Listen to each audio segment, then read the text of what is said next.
오늘은 에베소서 2장 1절에서 3절의 말씀입니다. 에베소서 1장은 큰 틀에서 새로운 출발, 새로운 시작, 새로운 삶, 새로운 생명을 우리에게 허락해 주신 하나님의 놀라운 사랑과 복과 은혜의 내용을 선포하고 있습니다. 그 1장에서 선포된 하나님의 그 신령한 복, 위로부터 허락된 예수 그리스도를 통하여 이루어 주신 그 놀라운 내용들은 아쉽게도 우리의 현실 영역 속에서는 잘 와닿지가 않습니다. 좀 소극적이고 부정적인 표현이겠지만, 예를 들어서 맛난 음식으로 잔치를 배설해 주시거나 아니면 많은 물질로 채워 주신다면 훨씬 우리에게는 실질적이고 구체적이고 와 닿는 하늘의 신령한 복이 될 것입니다. 그 하늘의 신령한 복에 대한 구체적 내용을 더욱더 견고하게 뒷받침하고 증거하기 위하여 오늘 이 2장의 말씀이 시작되고 선포되고 있는 것입니다. 예수 그리스도는, 성부 하나님께서는, 성령 하나님께서는 허물과 죄로 죽었던 나를 살리셨다. 여러분, 허물과 죄로 죽었던 나, 그때 너희는 그 가운데서 행하여 이 세상의 풍조를 따르고 공중의 권세를 잡은 자들을 따랐으니 곧 지금 불순종의 아들들 가운데서 역사하는 영이라. 전에는 우리도 다 그 가운데서 우리 육체의 욕심을 따라 지내며 육체와 마음에 원하는 것을 하여 다른 이들과 같이 본질상 진노의 자녀였다.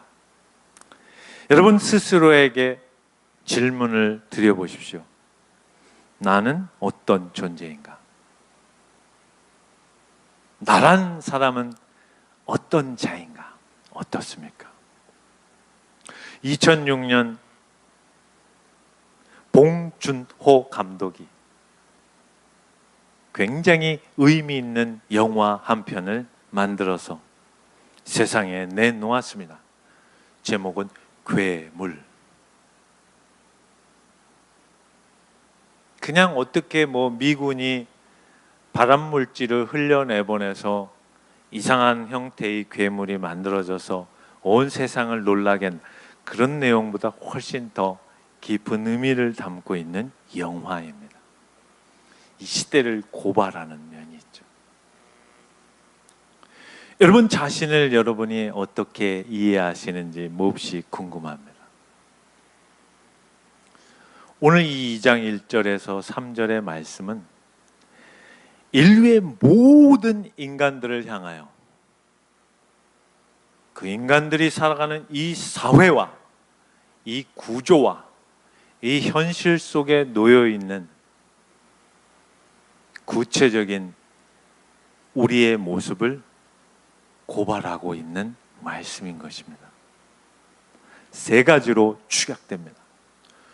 죽어 있는 자다. 이미 노예의 종이 되었다. 마지막으로 하나님의 진노 아래 놓여 있다. 인류를 향한 고발입니다. 그 누구도 어떤 지식과 어떤 업적과 그 어떤 내용으로도 인간을 재평가하지 않고 성경은 오직 너희는 이미 죽은 자다. 살아있으나 죽어 있는 자다. 아무리 노력을 하고 다른 것들로 너희의 인생을 채우려 한들 이미 생명이 없는, 하나님을 떠나 있는, 하나님과 관계가 단절되어 있는 죽어 있는 자다. 허물과 죄로 죽었던 너희. 본문의 허물이 무엇입니까? 허물은 정해진 길을 벗어나 넘어서는 안 되는 경계선을 넘어 살아가는 삶을 말합니다. 허물입니다. 죄란 무엇입니까? 하나님이 인생을 창조하셨던 그 원래의 기준과 목적을 상실한 채로, 방향을 잃은 채로 하나님의 뜻에 어긋난 모든 삶의 행태와 내용과 기준들이 죄인 것입니다. 그것이 인간의 본질적인 모습이라는 것을 여러분 주목해야 합니다. 한번 작금의 이 시대상을 들여다 보십시오. 소망이 있으십니까? 무엇으로 이 시대를 평가할 수 있겠습니까? 인간이 가장 그 바른 기준으로 모든 규범과 규칙과 그 내용을 삼을 수 있는 법을 위반하는 자들조차도 법을 농단하고 삼권 분립 자체가 안 되는 오늘 우리 한국 사회의 현실을 보면서 누가 무엇을 어떤 기준으로 삼아서 살아갈 수 있겠습니까?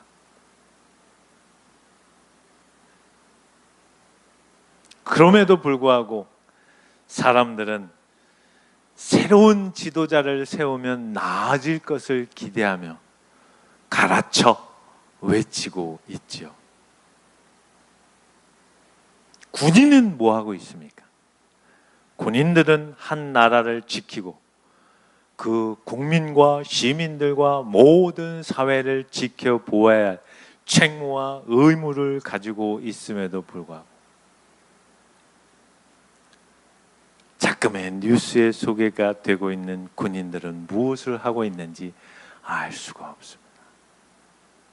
세계 지도자들을 보십시오. 상식적 범위에서 지도자라고 평가받을 수 없는 수준 이하의 그 더럽고 추한 삶을 살아가는 사람들이 단지 권력 하나를 쥐어 짜내며 그 권력에 힘입어 세상을 가장 좋은 곳으로 바꾸겠다고 그 새빨간 거짓말의 속임수에 온 백성들은 환호하고 있지 않습니까? 정치적 이벤트와 쇼를 위하여 편지를 주고받고 트위터에다가 뭐 잘했다고 감사하다고 이따위 헛소리들이나 하면서 아무도 서로가 서로의 상대의 속을 가늠조차 할 수 없는 오늘의 이 세상에 최고의 정치 권력의 모습들은 과연 소망이 있을까요? 여러분, 이렇게 계속되는 폭염을 어떻게 이해하십니까? 누가 누구를 탓하겠습니까? 정부가 누진세를 없애버리지 않아서 더 더울까요? 어림도 없는 얘기죠. 인간의 이기심과 끝없는 욕심과 그리고 오직 성장이라는 미명하에 온 지구촌은 불의 도가니로 만들어져서 여러분 그 뉴스 보시지 않았습니까? 앞으로 30년 후에는 중국 베이징에서 사람이 살 수 없습니다. 너무 뜨거워져서. 아니 서울은 보장할 수 있을까요? 이 더위는 내년은 더 심해지겠죠. 내후년은 더 심해지겠죠. 자동차를 다 없애지 않는 이상, 에어컨과 냉장고를 다 없애지 않는 이상 이 더위가 이 지구촌이 식을까요? 어림도 없는 얘기죠. 이럼에도 불구하고 때우기식 그 처방으로 그때그때를 모면하는 인간이 살아가는 이 슬픈 인간 사회의 현 주소를, 여러분 성경 오늘 에베소서 2장은 너희는 죽어 있는 자다, 소망이 없는 자들이라는 거예요. 예수의 생명이 없는 자.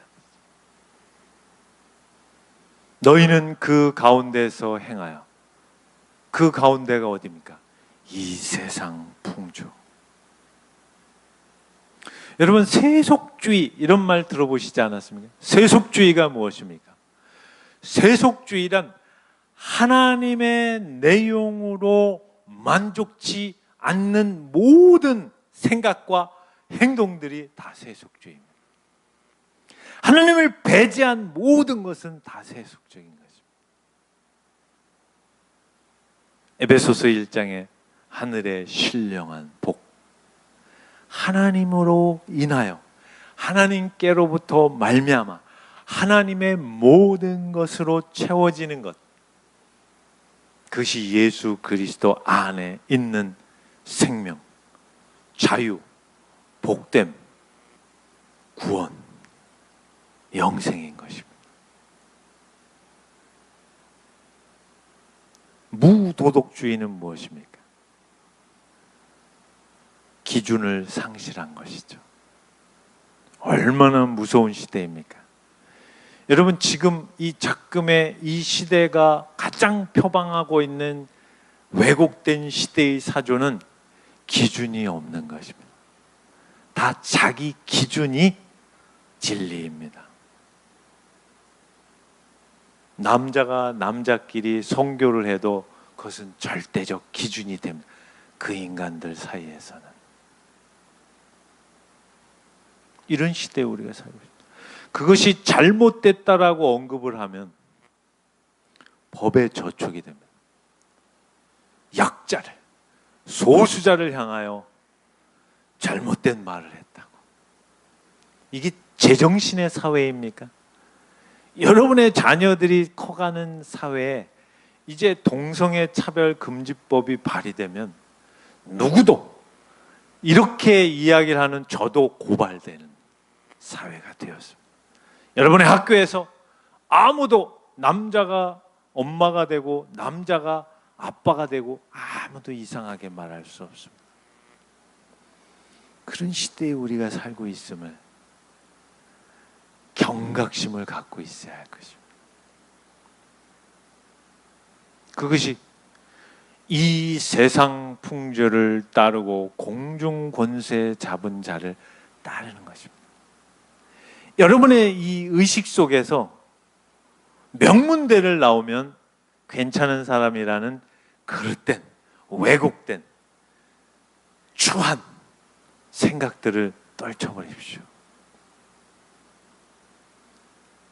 어느 직장을 다니면 그 사람이 훌륭한, 그런 거짓말이 어디 있습니까?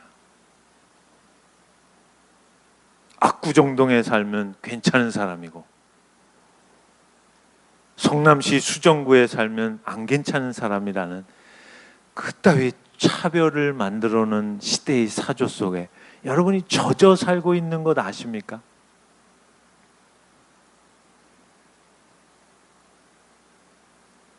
이 세상의 풍조죠. 기준이 없어지는 무서운 시대.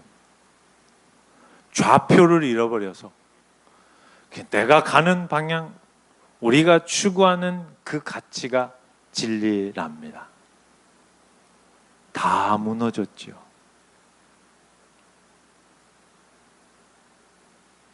어제 저와 제 아내가 저녁 늦게 집으로 가면서 지하철을 타는 어떤 엄마와 남자아이 둘이 탔습니다. 지하철에서 이런 표현을 써서 죄송합니다. 잠을 깨우기 위해서 지랄 발광을 하고 있더라고요. 엄마는 핸드폰만 가지고 가만있어 계속 아무도 얘기를 할 수 없습니다. 얘기를 했다가 무슨 후폭풍을 당할지 모르니까 상대를 안 하는 거죠. 여러분, 여러분의 주위에 이런 사람들이 얼마나 많은지 아십니까? 몰상식.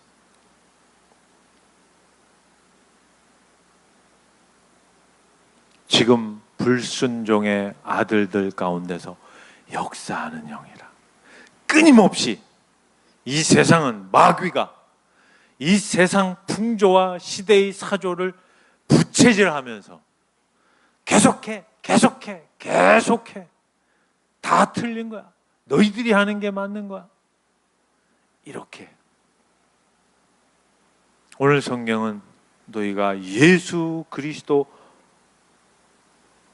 밖에 있을 때 너희는 죽어 있었고 너희는 마귀의 종노릇 노예 상태에 있었고 하나님의 진노 아래 있었다.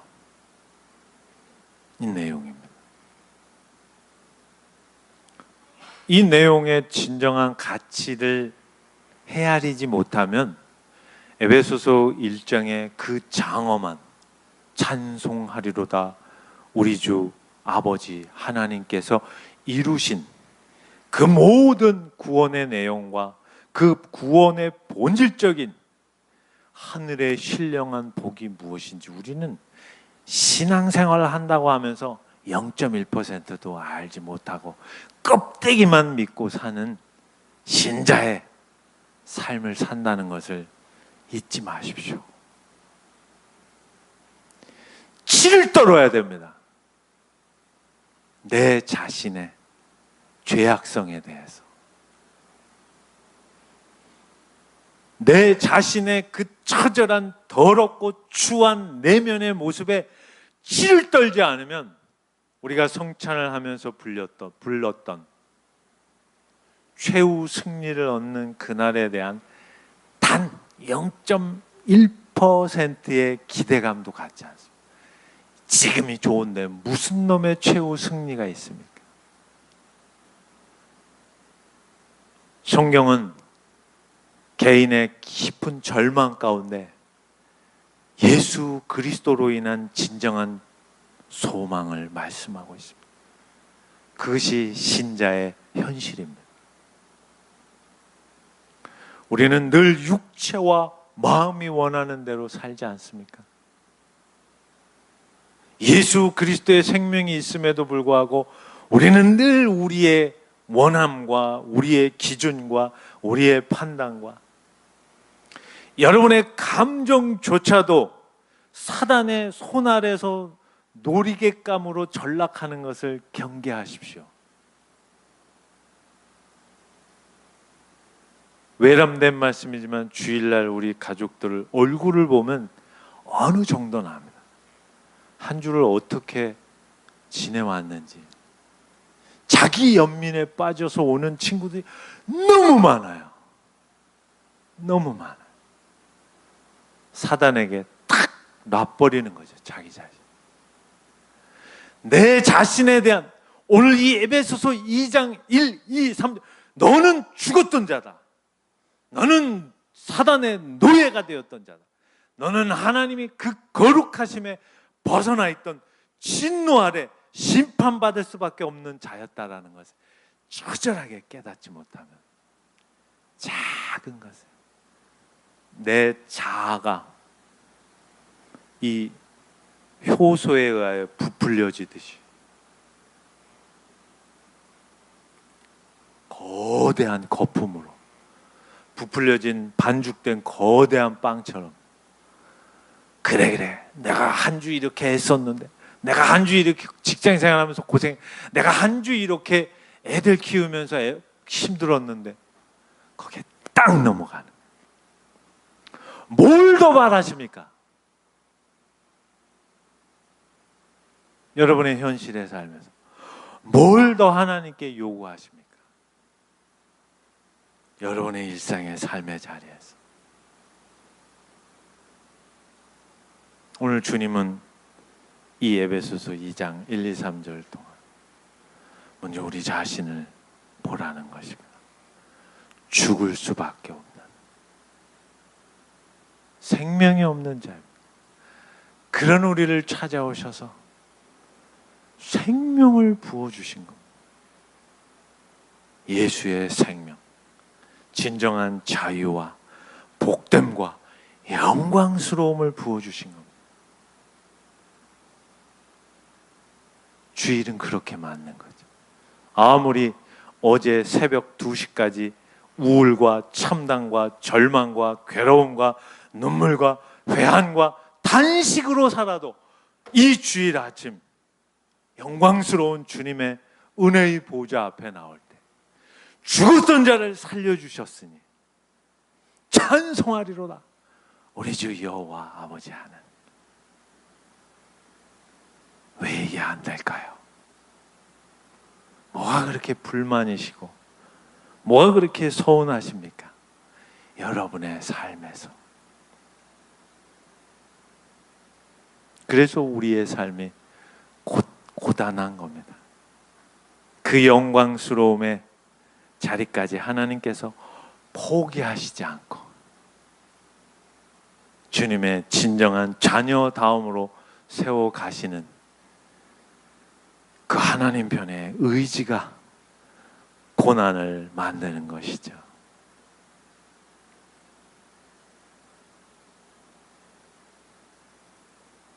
라오스팀을 위하여 이제 기도해 주실 때 하나를 기도해 주십시오.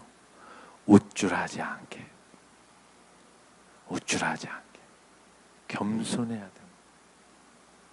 보내신 분도 하나님이시오, 과정을 이루신 분도 하나님이시오, 돌아오게 하신 분도 하나님이십니다. 오직 주님만이 다 하셨습니다.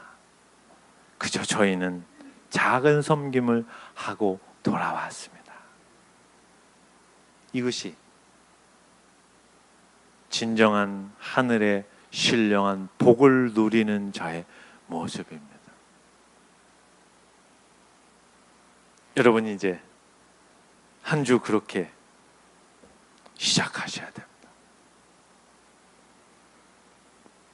간곡한 부탁을 드립니다. 주일날 오실 때 좀 밝게 웃으시면서 오시면 좋겠어요. 우울한 모습은 떨쳐버리시고 절망스러운 모습은 뒤로 미루시고 여러분이 어떤 자였는지를 깊이 인식한다면 지금 여러분의 현실을 걸어 넘어뜨리는 그 모든 것들은 지극히 작은 것에 불과합니다. 죽어 있었던 자를 살리셨잖아요.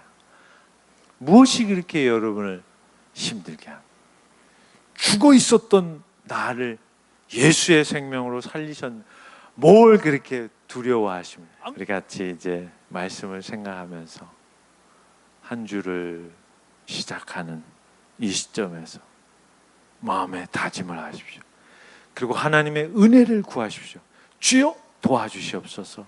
한 주를 그 마음으로 그 삶으로 감당할 수 있도록 은혜를 베풀어 주십시오 라고 우리 같이 기도드리고 아울러 라오스팀 무사히 잘 도착하고 부탁드린 것처럼 끝까지 겸손함을 잃지 않는 우리 라오스팀이 될 수 있도록 두 가지를 놓고 같이 기도드리고 예배를 마치겠습니다. 기도하겠습니다.